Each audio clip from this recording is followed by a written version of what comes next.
Il y a des voitures qui s'expliquent avec des chiffres. Et puis, il y a l'Abarth 195. Elle se ressent, elle se vit, elle s'écoute. Elle se conduit avec les tripes. Basée sur la très sage Fiat 500, l'Abarth 195 fait pourtant tout pour renier ses origines.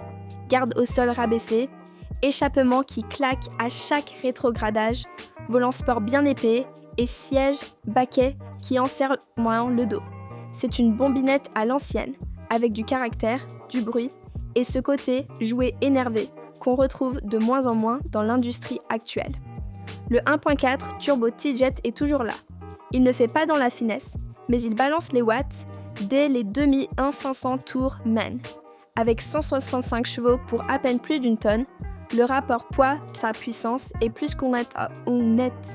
En ville, elle saute d'un feu à l'autre comme un cabri sous caféine.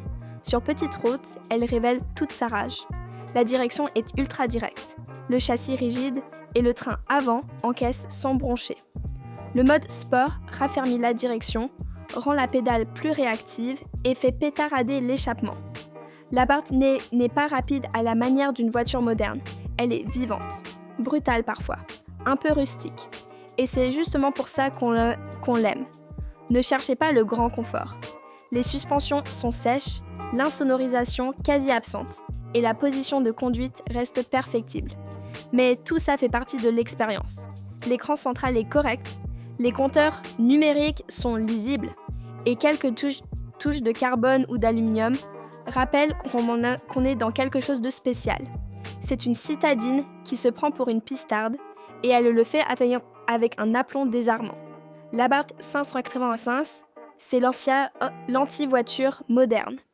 Elle consomme, elle vibre, elle fait du bruit, elle n'est pas super confortable, mais on sort de chaque virée avec un sourire de gamin. Ce n'est pas une voiture pour faire des économies ou pour cruiser en silence sur l'autoroute. C'est un petit missile pour qui aime conduire, sentir, entendre, ressentir. Une vraie caisse de passionnés. Elle est imparfaite. Et c'est exactement ce qui la rend parfaite.